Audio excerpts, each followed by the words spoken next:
Shalom Bapak Ibu Saudara semua. Saat ini kita bisa diberikan kesempatan untuk kita beribadah. Baik yang kondisi saat ini di rumah masing-masing, kita percaya bahwa Tuhan berikan waktu dan kesempatan yang terindah buat kita untuk bersama dengan keluarga kita bisa beribadah bersama. Tuhan Yesus saja yang layak bagi kita. Kita akan bersama berdoa untuk memulai ibadah. Terima kasih Tuhan Yesus, waktu yang Kau berikan bagi kami, dan biarlah kami boleh menikmati persekutuan kami di dalam nama-Mu. Kau hadir Tuhan melawat kami satu persatu dalam lingkup keluarga kami. Dan biarlah sekali lagi Tuhan, segala pujian, hormat, kemuliaan kami naikkan di hadapan. Biarlah sebagai dupa yang harum naik ke hadirat. Jamah kami satu persatu, dan kami boleh menikmati semua dalam nama Tuhan Yesus Kristus. Amin. Ya, Yesus telah mati bagi kita semua. Dia selamatkan jiwa kita. Apa yang bisa kita berikan? Apa yang bisa kita persembahkan? Kita berikan hati kita, hidup kita, tubuh, jiwa, dan roh. Dan pujian kita naikkan di hadapan.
dalam kondisi situasi kami ingin mendapatkan ketenangan.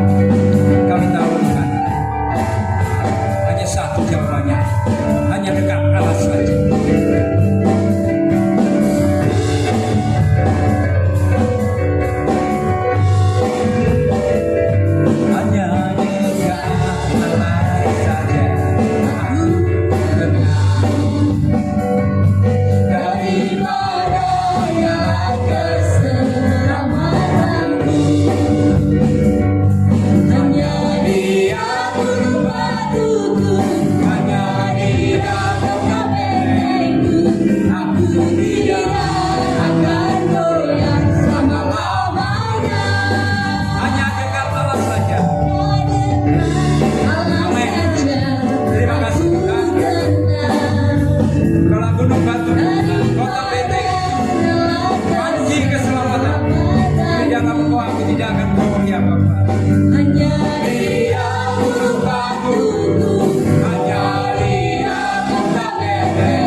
Dia meletakkan dasar semua bagi kita semua di dalam Engkau. Janjimu luar biasa.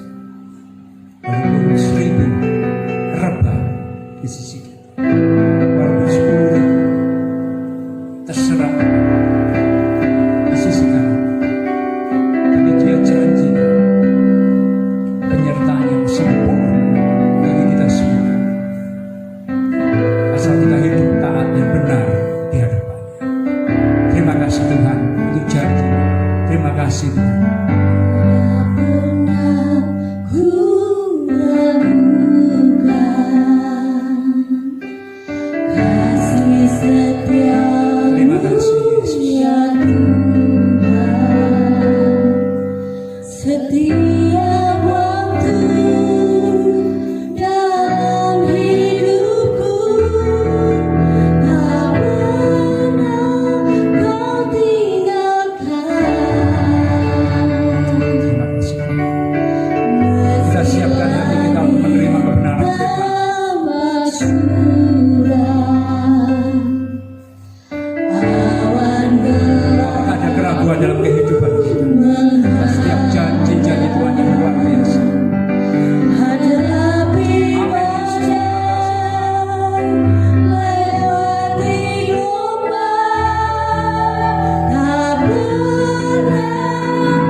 janji-Mu bagi kami semua. Firman-Mu akan ditaburkan, urapi kami semua. Firman yang menegur kami, yang meneguhkan kami dan menghibur kami. Biarlah kami boleh menikmati kebenaran firman, kami boleh mengerti, dan kami boleh melakukan firman. Roh Kudus, tolong kami, siapkan hati kami untuk kami mendengarkan firman, dan kiranya nama Tuhan saja dipenuhi. Dalam nama Tuhan Yesus kami siap mendengarkan firman. Haleluya, amin. Salam sejahtera bagi kita semua hari ini. Kembali lagi kita bersama-sama beribadah di rumah kita masing-masing. Nah, di kesempatan yang indah ini saya akan berbicara tentang 10 tulah, di mana ke-10 tulah ini pernah terjadi dalam sejarah perjalanan bangsa Israel sebelum bangsa Israel keluar dari tanah Mesir. Nah, tulah ada di tanah Mesir karena ketidaktaatan manusia pada waktu itu, di mana kita ketahui bersama-sama bahwa orang-orang yang ada di tanah Mesir pada waktu itu, mereka menyembah ilah-ilah yang lain, mereka tidak menyembah Allah yang benar pada waktu itu. Nah, tulah ini ada juga membuktikan kebesaran Tuhan, kuasa Allah yang tidak tertandingi oleh siapapun pada waktu itu sampai hari ini. Nah, Bapak Ibu Saudara-saudari yang terkasih dalam Tuhan, 9 tulah yang pertama itu terdapat di dalam Keluaran pasal yang ke-5 sampai Keluaran pasal yang ke-10. Nah, setelah Firaun menolak permintaan Musa agar orang Israel dibebaskan dari perbudakan, disitulah Tuhan menimpakan beberapa tulah atas orang Mesir. 9 tulah yang pertama ini langsung berhubungan dengan gejala-gejala alam di lembah Sungai Nil.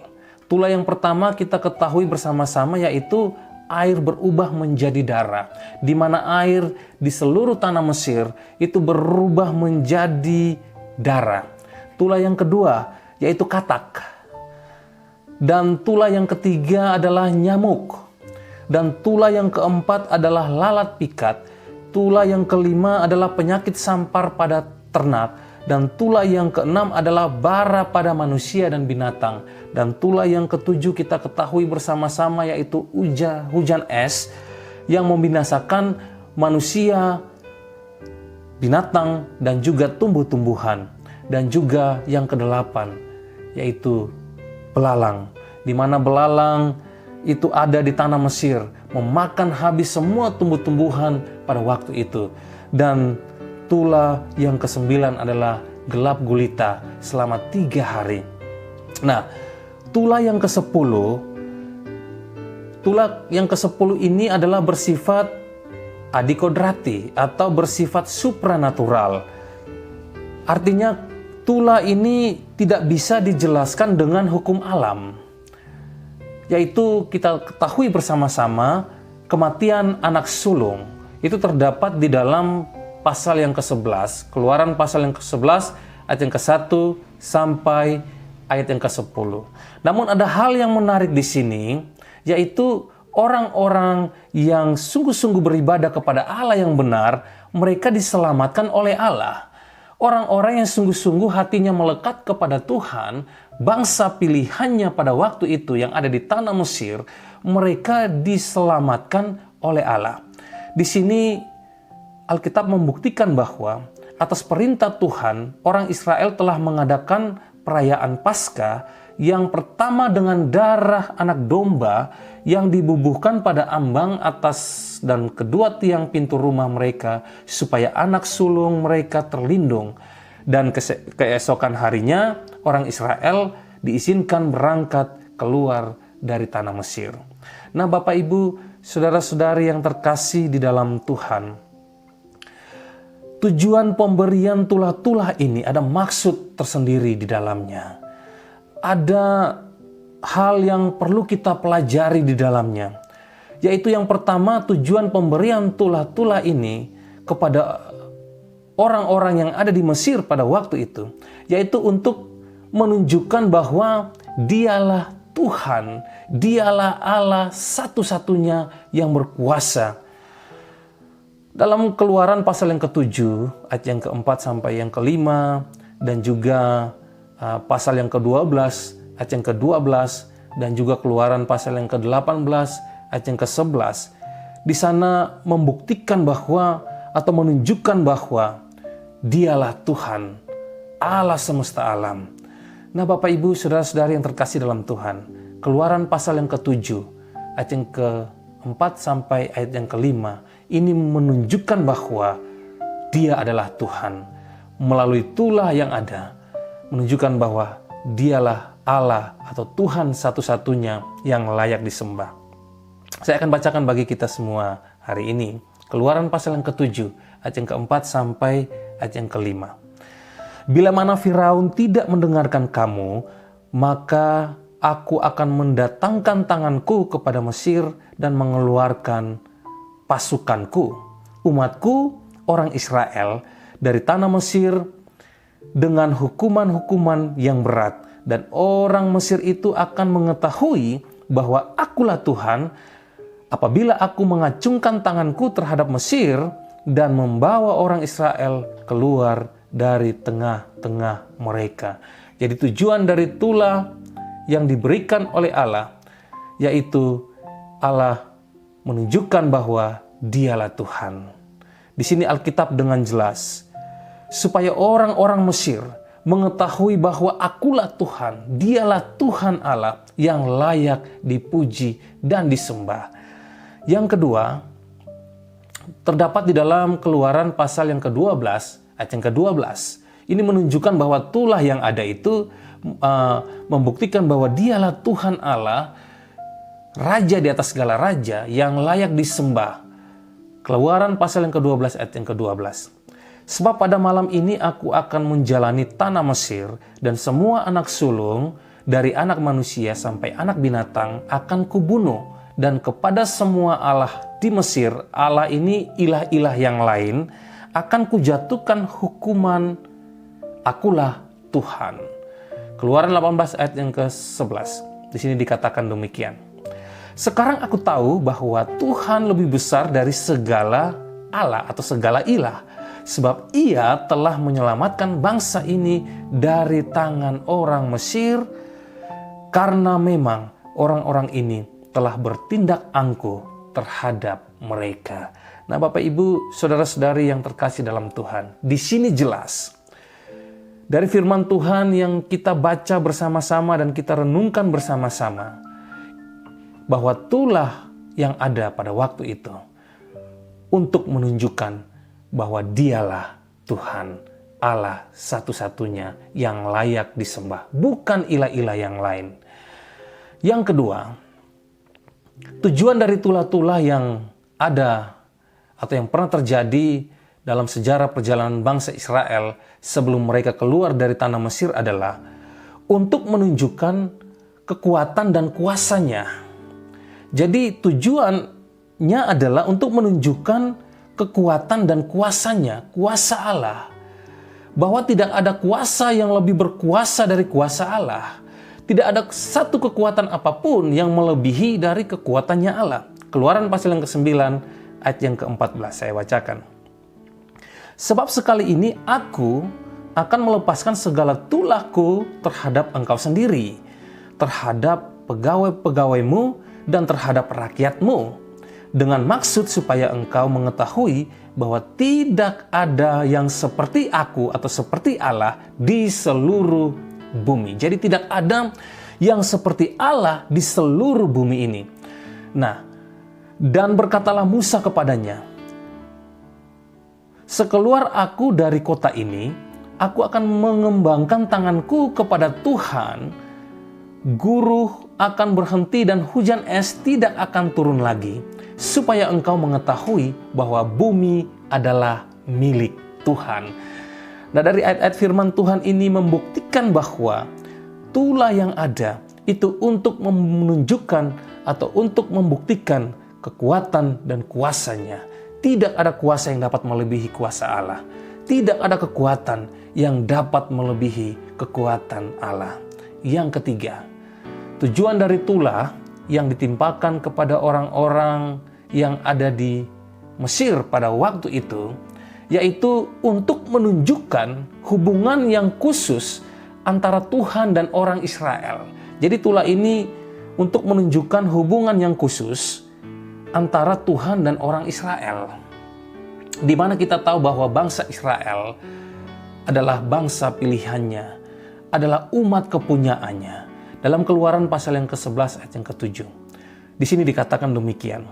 Tetapi kepada siapa juga dari orang Israel, seekor anjing pun tidak akan berani menggonggong, baik kepada manusia maupun kepada binatang, supaya kamu mengetahui bahwa Tuhan membuat perbedaan antara orang Mesir dan juga orang Israel. Bapak, Ibu, saudara-saudari yang terkasih dalam Tuhan, hal ini menunjukkan bahwa hubungan yang khusus antara Tuhan dan juga bangsa pilihannya, umat pilihannya, yaitu orang-orang Israel. Yang keempat, tujuan dari tulah yang pernah terjadi di tanah Mesir sebelum bangsa Israel keluar dari tanah Mesir. Yang keempat adalah untuk menunjukkan bahwa dewa-dewa orang-orang Mesir bukanlah Allah dan mereka layak dihukum. Jadi ini menunjukkan bahwa dewa-dewa orang-orang Mesir yang mereka sembah, yang mereka puja-puja, yaitu dewa-dewa itu bukanlah Allah yang layak disembah dan mereka layak dihukum oleh Allah. Keluaran pasal yang ke-12 ayat yang ke-12 saya akan bacakan bagi kita. Sebab pada malam ini aku akan menjalani tanah Mesir dan semua anak sulung dari anak manusia sampai anak binatang akan kubunuh, dan kepada semua Allah atau semua ilah di Mesir akan kujatuhkan hukuman. Akulah Tuhan. Bilangan pasal yang ke-33 ayat yang keempat. Di sini dikatakan demikian. Sementara orang Mesir sedang menguburkan orang-orang yang telah dibunuh Tuhan di antara mereka, yakni semua anak sulung, sebab Tuhan telah menjatuhkan hukuman-hukuman kepada para ilah atau kepada para Allah mereka. Jadi tujuan dari tulah yang ada, yaitu untuk menunjukkan bahwa dewa-dewa orang Mesir bukanlah Allah yang layak disembah dan mereka layak dihukum oleh Allah. Bapak, Ibu, saudara-saudari yang terkasih dalam Tuhan, belajar dari 10 tulah yang ada yang pernah terjadi dalam sejarah perjalanan bangsa Israel sebelum mereka keluar dari tanah Mesir. Yaitu yang pertama adalah kita harus menjadikan Yesus sebagai Tuhan satu-satunya dalam kehidupan kita. Di mana sama seperti sejarah perjalanan bangsa Israel. Ketika tulah ini ada di tanah Mesir, di sana Allah ingin menunjukkan bahwa dialah Tuhan, dialah satu-satunya Tuhan yang layak dipuji dan disembah. Nah, bagi setiap kita, orang-orang percaya yang ada di zaman ini, kita harus menjadikan Tuhan Yesus sebagai Tuhan satu-satunya dalam kehidupan kita. Sama seperti Yosua, dalam pembaruan perjanjian di Sikem, Yosua memimpin bangsa Israel. Di sana Yosua memberikan pilihan kepada bangsa Israel bahwa mereka harus menyembah Tuhan satu-satunya dalam hidup mereka, Allah yang benar, Allah yang memimpin bangsa Israel keluar dari tanah Mesir. Bapak, Ibu, saudara-saudara yang terkasih dalam Tuhan, kita pun juga harus menjadikan Yesus sebagai Tuhan satu-satunya di dalam kehidupan kita. Yohanes 14 ayat yang ke-6, di sini dikatakan demikian. Kata Yesus kepadanya, "Akulah jalan dan kebenaran dan hidup. Tidak ada seorang pun yang datang kepada Bapa kalau tidak melalui Aku." Artinya apa? Kita harus menjadikan Yesus sebagai Tuhan satu-satunya dalam kehidupan kita. Yang kedua, melalui masalah-masalah, melalui situasi yang sulit hari-hari ini, melalui pergumulan hidup kita, kita mau tetap percaya dan tetap mengandalkan kuasa-Nya. Sejarah perjalanan bangsa Israel, di mana mereka mengalami pertolongan Tuhan oleh karena kuasa-Nya. Umat-Nya mengalahkan orang-orang Filistin, dan Tuhan menghalau semua bangsa dan orang Amori dan bangsa Israel ketika mereka keluar dari tanah Mesir, dari tanah perbudakan. mereka ditolong atau mereka mengalami yang namanya kuasanya. Jadi sebagai orang yang percaya, mari kita mau tetap percaya dan tetap mengandalkan kuasanya. Karena Tuhan, kuasa Tuhan itu ada sampai hari ini. Mari kita mau terus mengandalkan kuasanya. Kuasa Tuhan itu ya dan amin. Mari kita mau percaya, mengandalkan kuasanya dalam kehidupan kita. Kuasa Tuhan itu diberikan kepada kita. Matius 28 ayat yang ke-18 sampai ayat yang ke-20 di sini dikatakan demikian. Yesus mendekati mereka dan berkata, "Kepadaku telah diberikan segala kuasa." Kepada Yesus telah diberikan segala kuasa di sorga dan di bumi. Karena itu, pergilah, jadikanlah semua bangsa muridku dan baptislah mereka dalam nama Bapa dan Anak dan Roh Kudus, dan ajarlah mereka melakukan segala sesuatu yang telah kuperintahkan kepadamu, dan ketahuilah, aku menyertai kamu senantiasa sampai kepada akhir zaman. Bapak, Ibu, Saudara-saudara yang terkasih di dalam Tuhan, segala kuasa telah diberikan kepada Yesus, dan bagi kita yang percaya kepada Yesus, yang menjadikan Yesus sebagai Tuhan satu-satunya dalam kehidupan kita, mari kita mau tetap percaya kepada Dia dan tetap mengandalkan kuasanya. Karena sejarah membuktikan orang-orang Israel yang mengandalkan Dia, mereka terus berjalan dengan kuasanya. Kuasa Tuhan itu masih berlaku sampai pada hari ini. 10 Tula ini berbicara tentang masa-masa yang sulit yang sedang kita hadapi hari-hari ini, di mana situasi yang sulit hari-hari ini atau masa-masa yang sulit hari-hari ini di sini sedang menyampaikan pesan bahwa Yesus mengasihi kita. 10 Tula yang pernah terjadi dalam sejarah perjalanan bangsa Israel. Di sana Allah membuktikan bahwa Allah mengasihi mereka. Di sana ada perbedaan antara orang-orang yang mengasihinya dan orang-orang yang tidak mengasihinya. Allah menunjukkan hubungan yang khusus antara Allah dengan bangsanya, itu bangsa pilihan Allah. Nah, di zaman sekarang ini, dalam kehidupan kita, dalam pergumulan hidup kita, dalam persoalan yang sedang kita hadapi hari-hari ini, tantangan-tantangan hidup yang sedang kita hadapi hari-hari ini, di sana Allah ingin menyampaikan pesan. Ia ingin memberitahukan pesan kepada setiap kita bahwa Ia mengasihi kita. Ia sangat mengasihi kita. Kita adalah orang-orang pilihannya yang selalu ada dalam naungannya. Ia ingin menunjukkan kasih-Nya kepada kita. Sama seperti Raja Daud berkata, dan dalam Mazmur 78 ayat yang ke-43 sampai ayat yang ke-51. Di sana dikatakan demikian. Dipilihnya Daud hambanya, diambilnya dia dari antara kandang-kandang kambing domba, dari tempat domba-domba yang menyusui, didatangkannya dia untuk mengembalakan Yakub umatnya dan Israel miliknya sendiri. Ia mengembalakan mereka dengan ketulusan hatinya dan menuntun mereka dengan kecakapan tangannya. Bapak, Ibu, Saudara-saudara yang terkasih dalam Tuhan, persoalan pergumulan hidup yang sedang kita hadapi hari-hari ini, situasi-situasi yang sulit hari-hari ini yang sedang kita hadapi, disinilah letak di mana Allah sedang menyampaikan pesan bagi setiap kita, bahwa Ia, Yesus Tuhan, mengasihi kita. Ia mau merangkul kita, Ia memulihkan hati kita, Ia mengasihi kita. Bapak, Ibu, Saudara-saudari yang terkasih dalam Tuhan, melalui 10 Tula yang pernah terjadi dalam sejarah perjalanan bangsa Israel sebelum mereka keluar dari tanah Mesir, di sana Allah menghancurkan berhala-berhala yang ada dalam diri orang-orang Mesir dan Raja Firaun, di mana mereka menyembah berhala-berhala pada waktu itu. Mereka menyembah ilah-ilah yang lain. Dalam kehidupan kita, dalam setiap masalah yang sedang kita hadapi, persoalan hidup yang sedang kita hadapi, masa-masa yang sulit yang sedang kita hadapi hari-hari ini, Allah sedang menghancurkan berhala-berhala yang ada dalam diri kita. Seringkali dalam masa-masa yang sulit, kita tidak mengandalkan Tuhan, kita tidak mengandalkan kuasa-Nya.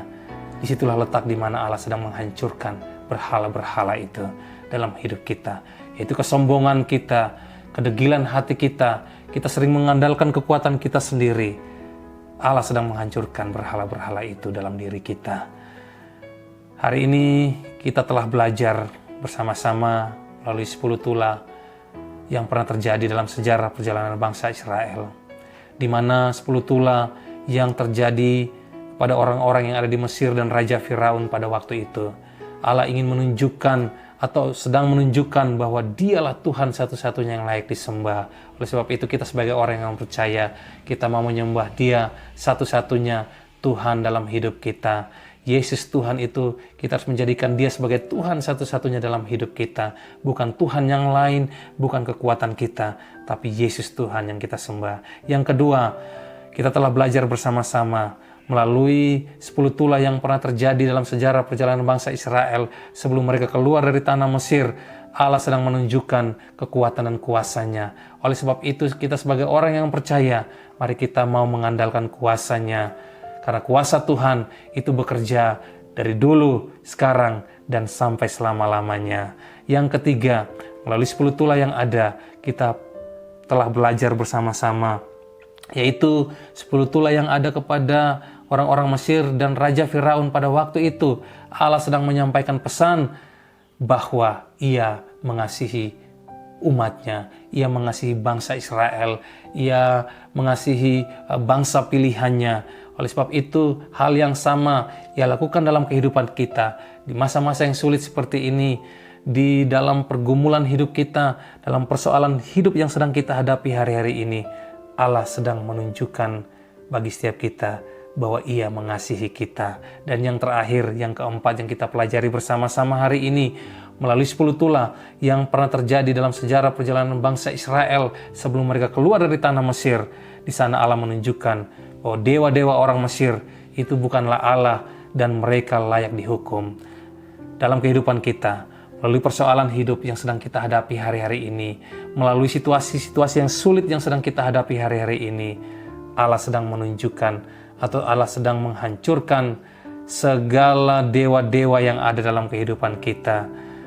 Allah sedang menghancurkan segala berhala-berhala yang ada dalam kehidupan kita, sehingga kita mau sungguh-sungguh mengandalkan Dia, mengandalkan kuasa-Nya, hidup sungguh-sungguh bergantung kepada Dia, menyembah hanya kepada Tuhan yang benar, yaitu Tuhan Yesus Kristus.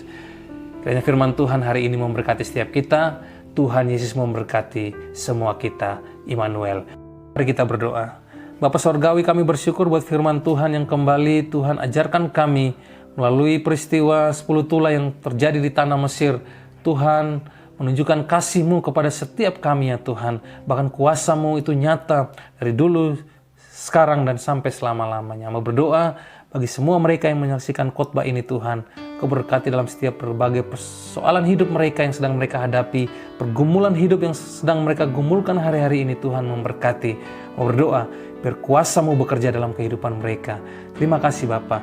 Bersyukur buat hari ini dalam nama Tuhan Yesus. Kami sudah berdoa dan kami sudah mengucap syukur kepada Bapa di sorga. Haleluya. Amin.